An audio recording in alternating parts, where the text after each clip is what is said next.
Hello, I'm Bethany Samuelson Bannow. I'm the Deputy Editor of ASH Clinical News, and we are coming to you live from sunny Orlando, presenting you all the best updates from ASH 2025.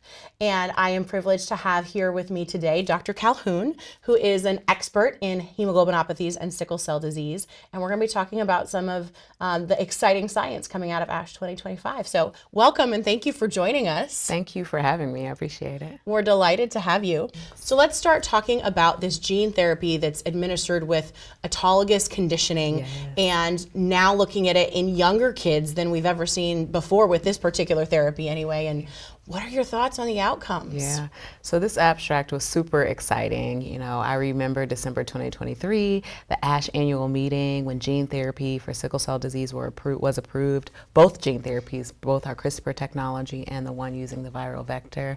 There was such an energy at the meeting, such hopefulness for being able to bring therapies with curative potential to our patients. And now we're able to see this in our littles, in our patients ages 5 to 11. Can we bring those same amazing, outstanding, really impactful results in a way that's safe and really allows them to thrive? Now, great outcomes, obviously, but also a lot of toxicity, right? And there was actually a fatality in this study. And so when you think about these therapies, how do you weigh the benefits against the risks in terms of, you know, there's an acute period with really intense risks, but there's also a lot of benefits. And so how do you have those discussions with patients? Absolutely. So all things need to be thoughtful. And so like you mentioned, there were great outcomes. These patients with sickle cell disease, they had no pain, their hemoglobins normalized. The patients with transfusion-dependent thalassemia did not require transfusions. We found that our kids required less collection of cells and were able to do this.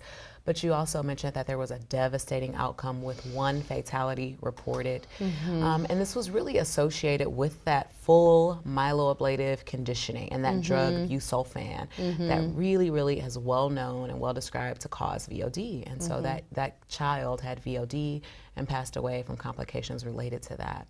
And so we look at things in numbers, but one death is one too many for sure. And so I think, as with every really important decision, it's important to have some shared decision making with patients about the risks and the benefits, and allow us as physicians to empower them with the knowledge to make that choice, because living with sickle cell is also not a great thing. Right. And so really being able to learn the information and give it to them in a way that makes them feel empowered is really important. Yeah, I love that approach. And I think we as physicians sometimes forget how devastating of a disease sickle cell and thalassemia can be. So really appreciate your perspective on that. And finally, you know, as we think about expanding gene therapy to be available at all different ages, what do you think is gonna, you know, are people gonna lean towards doing this in younger kids for earlier benefit, or older? Because, you know, there's a lot to understand about those risks and benefits. And what are your thoughts on, will we find an ideal time? Yeah, certainly, just as we think about allotransplant, the sooner the better. I think the authors and the investigators on this work really showed us and kind of intimated that having better organ function and you know, allowed them to do the therapy in a way that was safer and quicker and allow for quicker recovery.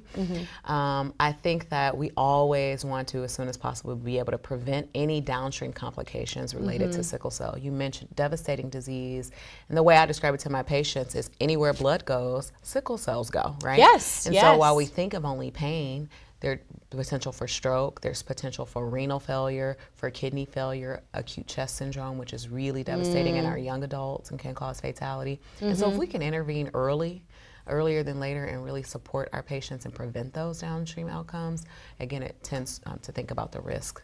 I'm most excited in the future of us thinking about how we can do that in a way that doesn't use busulfan or isn't myeloablative, so maybe we can start to reduce some of that associated toxicity. And there's some really amazing, brilliant scientists, even here at ASH, who are going to do this work and really champion that next phase for us. Yeah. So.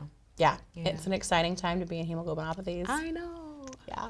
Well, thank you so much for joining us and sharing your insight. This was really helpful. And thank you for joining us for our live coverage of ASH 2025.